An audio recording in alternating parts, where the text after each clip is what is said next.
40,000-അധികം bonus കൊടുക്കുന്നു. പുതിയ ഓട്ടോകൾക്ക് 2% പലിശ ഇളവ് നൽകുന്നതൊക്കെയാണ്. എങ്ങനെയാണ് കാണുന്നതിന്? ഞാൻ കൂലിക്ക് കൊടുത്തതാണ്. ഞാനിപ്പോൾ അതിനെ പറ്റുന്ന ഒരു ഐഡിയ ഒന്നും പറയാനില്ല. ഇല്ല. അല്ല, ഇതൊക്കെ നിങ്ങൾക്ക് സഹായകമാണോ? എങ്ങനെ പുതിയ ഓട്ടോറിക്ഷ ഇറങ്ങണതോ? ഈ ഇലക്ട്രോണിക്സ് ഓട്ടോയിലേക്ക് മാറാൻ കൂടുതൽ അത്തരത്തിലുള്ള സപ്പോർട്ടാണ് സർക്കാർ പ്രഖ്യാപിക്കുന്നത്. അങ്ങനെ പറയുന്നുണ്ട്. പക്ഷെ അത് എത്രത്തോളം വിജയിക്കുമെന്ന് പറയാൻ പറ്റില്ല. നമ്മൾ മൊബൈലിൽ ചാർജ് ചെയ്യണ മാതിരിയേക്കാൾ ലാസ്റ്റ് അത് ഒരു സമയം നമുക്കത് കറക്റ്റായിട്ട് കിട്ടും. നമ്മൾ പുതിയൊരു ഫോൺ വാങ്ങിയാണ്ട് ഇങ്ങനെ ചാർജ് ചെയ്ത് പോകുമ്പോണ്ടല്ലോ, നമ്മൾ കുത്തിച്ചാണ്ട് ഇങ്ങനെ പോകുമ്പോൾ കുറച്ച് കാലം മര്യാദയ്ക്ക് പോകും. പിന്നെ കുത്തുമ്പം ചാർജ് ആവും. ഒരു കോൾ വരുമ്പം ആണ് കട്ടാവും. അത് അതേമാതിരി ചാർജ് ഇറങ്ങും. അതേമാതിരി തന്നെ ആവും മിക്കവാറും. പിന്നെ വിശ്വസിക്കാൻ പറ്റുന്നത് പഴയ ഓട്ടോറിക്ഷൻ്റെ കാര്യത്തിൽ എനിക്ക് അങ്ങനെ പറയാൻ വയ്യ. കാറും ബൈക്കൊക്കെ കുറേ വിജയിച്ചതാണ്. ഓട്ടോറിക്ഷ പെട്രോൾ ഡീസൽ ഓട്ടോ തന്നെയാണ് താല്പര്യം. നല്ലത്, അതാ നന്നാവുക. 40,000 രൂപ നൽകുന്നൊക്കെയാണ് പറയുന്നത്. അതേപോലെ 2% പലിശ ഇളവ് പുതിയ ഓട്ടോറിക്ഷ വാങ്ങുമ്പോൾ എങ്ങനെയാ കാണുന്നത്? അതിനൊക്കെ കരണ്ടിലൊക്കെ ആവുമ്പോഴേ നമുക്ക് ഒരണിക്ക് ലാഭമുള്ള ഏർപ്പാട് തന്നെയാണ്. പക്ഷെ ഇതെന്ന് പറഞ്ഞിട്ട് എപ്പോഴും കുത്തിവെക്കാനൊന്നും സാധിക്കില്ല. ഓട്ടോ സ്റ്റാൻഡിൽ അതിനുള്ള സൗകര്യം ഒരുക്കുന്നൊക്കെയാണ് പറയുന്നത്. 20 കോടി നൽകുന്നൊക്കെയാണ് പറയുന്നത്. ഇതൊക്കെ സഹായകമാവുമോ? അതോ 40 അല്ല, ഈ പഴയ ഓട്ടോ പൊളിക്കാൻ 40,000 രൂപ നൽകും. പുതിയ ഓട്ടോ വാങ്ങുമ്പോൾ ഇലക്ട്രോണിക്സ് ഓട്ടോ വാങ്ങാൻ 2% പലിശ ഇളവ് നൽകും. ഓട്ടോ സ്റ്റാൻഡുകളിൽ ചാർജിങ് യൂണിറ്റ് സ്ഥാപിക്കുക 20 കോടി സർക്കാർ അനുവദിച്ചു. ഇതൊക്കെ നിങ്ങൾക്ക് സഹായമാകുമെന്ന് കരുതുന്നുണ്ടോ?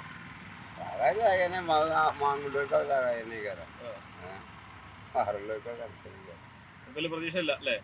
പ്രതീക്ഷ ഇല്ലാന്നല്ല, അതായത് നമുക്ക് ഡീസലൊക്കെ ആകുമ്പോ ഏത് പമ്പിൽ പോയി അടിച്ചാലേ പോവും. ഇതൊരു പരിധി പോയി കഴിഞ്ഞാലേ നമുക്ക് കണക്കാക്കാൻ പറ്റൂല. കണക്കാക്കാനില്ല. ഈ കരണ്ടും വണ്ടിയൊക്കെ ആ ബാറ്ററിക്ക് ഭയങ്കര വിലയല്ലേ. അതൊന്നും ഇപ്പൊ ഒരു പറഞ്ഞ കിലോമീറ്ററിൽ പോണില്ലല്ലോ.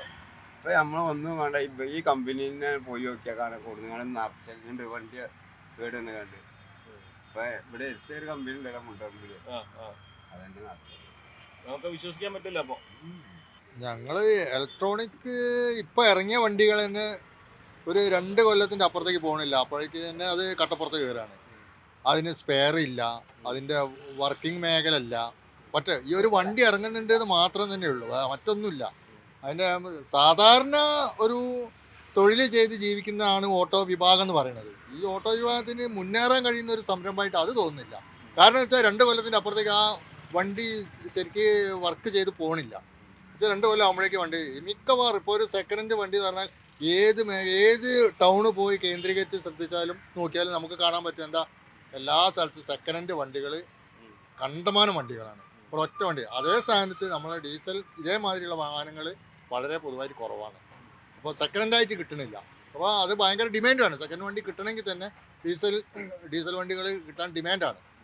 മറ്റേത് ഇഷ്ടംപോലെ ഇറങ്ങണം വെച്ചാൽ 2 കൊല്ലം പോലും അത് ശരിക്കും യൂസ് ചെയ്യാൻ പറ്റുന്നില്ല എന്നാണ് നമ്മൾ മനസ്സിലാക്കിയത്. ഇത്രയും വാഗ്ദാനം നൽകിയാലും പിന്തുണച്ചാലും ആർക്കും പെട്രോൾ ഡീസൽ മാറ്റാൻ താല്പര്യം പൊതുവെ കുറവായിരിക്കും. കാരണം എന്താ വെച്ചാൽ മുന്നോട്ട് പോയി ഒരു തൊഴിൽ ചെയ്ത് മുന്നോട്ട് പോകാനുള്ള സംരംഭമാണ് ഓട്ടോ മേഖല എന്ന് പറയുന്നത്. പക്ഷേ അത് ഇപ്പോൾ ഒരുവിധം മേഖലയൊക്കെ ഏത് മേഖലയ്ക്ക് ജോലി ചെയ്ത് പോയി കഴിഞ്ഞാലും ഒരു പ്രായപരിധി കഴിഞ്ഞ് കഴിഞ്ഞാൽ എല്ലാവരും ഇതിലേക്ക് തന്നെയാണ് വരുന്നത്. ഇത് ഇട്ട് എറിഞ്ഞ് പോയാലും പിന്നീടും ഇതിലേക്ക് തന്നെയാണ് വരുന്നത്.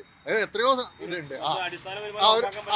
അതെ, അപ്പോൾ അതുകൊണ്ട് ഇത് നിലനിർത്തി കൊണ്ടുപോകാൻ ആണ് ഉചിതം എന്നുള്ളതാണ്. പക്ഷേ ഇലക്ട്രോണിക് ഒക്കെ താൽക്കാലം ഈ ചൈനേൻ്റെ ഇലക്ട്രോണിക് കിട്ടുന്ന മാതിരിയാണ് അവസരം. അത് കുറച്ചെടുക്കും, പിന്നെ അതേമാതിരി തളർന്നു പോവും. അപ്പോൾ അവരതും കൊണ്ടുപോകും. ഇത് കിട്ടുകയാണെങ്കിലും നമുക്ക് അതിൽ എന്ത് ബെനിഫിറ്റ് കിട്ടുകയാണെങ്കിലും നമുക്കത് ഒരു നിശ്ചിത സമയപരിധിൻ്റെ ഉള്ളിൽ നമുക്കത് തീർക്കാൻ കഴിയണം. അത് ഇലക്ട്രോണിക് മേഖലയെ സംബന്ധിച്ചിടത്തോളം അത് തീർക്കാൻ പറ്റാത്തൊരു കണ്ടീഷനാണ്. അതാണ് ഇപ്പോഴത്തെ സ്ഥിതി. നല്ല ഇതാണ്. നമ്മളെ ഡീസൽ വണ്ടിക്കൊന്നും ഇല്ല, ഇലക്ട്രിക് വണ്ടിക്ക് മാത്രമേ ഉള്ളൂ. അതെ, പക്ഷെ ഡീസൽ വണ്ടി എടുക്കുന്നവർക്ക് ആണെങ്കിൽ നല്ല ഇതുള്ള പരിപാടി തന്നെയാണ്. എനിക്ക് താല്പര്യം ഡീസലാണ്. ഇലക്ട്രോണിക് വലിയ എത്ര താല്പര്യം ഇല്ല. അതിന് കംപ്ലൈന്റുകളൊക്കെയാണെന്ന് പറയുന്നത്. വിശ്വസിക്കാൻ പറ്റില്ല ഇലക്ട്രിക് വണ്ടികളെ. ഡീസൽ വണ്ടിക്ക് നമ്മൾ ഇത്രയും കാലമായിട്ട് ഞാനിപ്പോൾ 30 വർഷം പോലെ ആയി പോലെ തുടങ്ങിയിട്ട് അത് പെട്രോൾ വണ്ടിയും ഡീസൽ വണ്ടി മാത്രമേ ഉപയോഗിച്ചിട്ടുള്ളൂ. ഇപ്പോൾ 10-15 വർഷം പോലെ ഇപ്പോൾ ഡീസൽ വണ്ടി തന്നെ ഉപയോഗിക്കുന്നുണ്ട്. പക്ഷേ ഇലക്ട്രിക് വണ്ടിക്ക് പോകുന്നത് 1 വർഷം 2 വർഷമൊക്കെ ഉപയോഗിച്ച ആൾക്കാർ പറഞ്ഞത് അത് പോരാന്നുള്ളതാണ്. ഇപ്പൊ ഇനി പുതുതായി ഇറങ്ങേണ്ടത് എന്താണെന്ന് നമുക്ക് അതിനെ പറ്റി സർക്കാർ പ്രോത്സാഹിപ്പിക്കാനാണ് ബജറ്റിൽ ഇതൊക്കെ പ്രഖ്യാപിച്ചത്. അതെ, ആൾക്കാർ സ്വീകരിക്കും തോന്നുന്നുണ്ടോ? ആൾക്കാർക്ക് ഇപ്പൊ എന്താ അറിയില്ല, കണ്ടു അറിയണല്ലേ, കണ്ടറിയണം. സഹായങ്ങൾ സർക്കാർ നൽകുന്ന പറയണത്. പഴയ ഓട്ടോ പൊളിക്കുമ്പോൾ 40,000 രൂപ ബോണസ് ആയിട്ട് കൊടുക്കണു, പുതിയ ഇലക്ട്രോണിക്സ് ഓട്ടോ വാങ്ങുമ്പോൾ 2% പലിശിളവ് കൊടുക്കണം എന്നൊക്കെയാണ് പറയണത്. നിങ്ങൾക്ക് സ്വീകാര്യമാണോ ഇതൊക്കെ? സ്വീകാര്യമാണെന്ന് വെച്ചാൽ സ്വീകാര്യമാകാനൊന്നുമില്ല, അങ്ങനത്തെ പ്രശ്നമൊന്നുമില്ല. പക്ഷെ എന്നാലും ജനങ്ങൾ അഴിമതില്ല, ഡീസൽ വണ്ടി അങ്ങനത്തെ ഇതിന് കടം കിട്ടും. അധികം ഡീസലും പെട്രോൾ വണ്ടിയുടെ താല്പര്യമല്ലേ? അതെ, ഇലക്ട്രോണിക്സ് ഓട്ടോകളാണോ ഇലക്ട്രിക് ശരിയാവില്ല നമുക്ക്. ഉണ്ടാവില്ല. അപ്പൊ പിന്നെ എങ്ങനെ ഉപകാരപ്പെടും? ഓട്ടോറിക്ഷ ഡീസലല്ലേ, ഡീസലാണല്ലത്. അപ്പൊ ഈ സർക്കാർ ഈ വാഗ്ദാനം നൽകണതൊന്നും നമുക്ക് ഉപകാരപ്പെടുന്നതല്ല. ഓരോ കാലത്ത് ഓരോന്ന് വരും, അതൊക്കെ അങ്ങനെ തന്നെ മറ്റോ വിശ്വസിക്കാൻ പറ്റുമോ അല്ലേ? ഇലക്ട്രോണിക്കിന് കൂടുതലായിട്ട് അറിവില്ല. ഞാൻ ഡീസലുമായിട്ട് കൊണ്ടുപോയിട്ടുള്ളൂ, അതുകൊണ്ട് അതിനെ കൂടുതൽ അറിവില്ല. അതുകൊണ്ട് പ്രത്യേകിച്ച് ഞാൻ എന്താ പറയാണ്, ഉപകാരം ഡീസൽ പെട്രോൾ ഓട്ടോകൾ തന്നെയാണല്ലേ? പറയാനായില്ല, ഡീസൽ തന്നെയാണ്. ഇലക്ട്രോണിക്സ് ആകുമ്പോൾ നമുക്ക് പൂർണ്ണമായിട്ട് വിശ്വസിക്കാനാവില്ല. അതൊക്കെ ഇറങ്ങി എന്ന് ഇതായി കഴിഞ്ഞാൽ അതിന് ക്ലിയർ ആയി.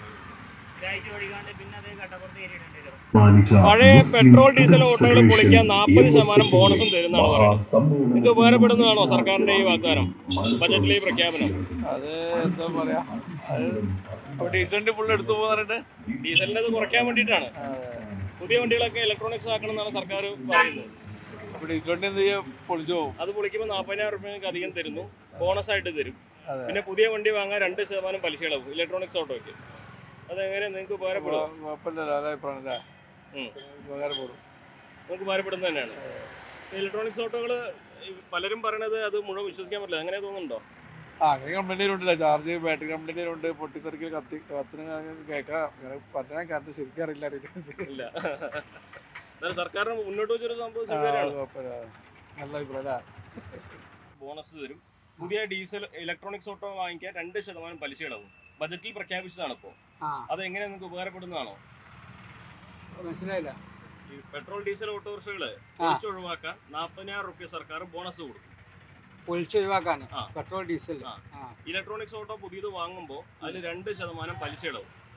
സർക്കാരിന്റെ ഈ ബജറ്റിലെ പ്രഖ്യാപനം നിങ്ങൾക്ക് സ്വീകാര്യമായിട്ട് തോന്നുന്നുണ്ടോ? എനിക്ക് അതിനോട് യോജിപ്പില്ല.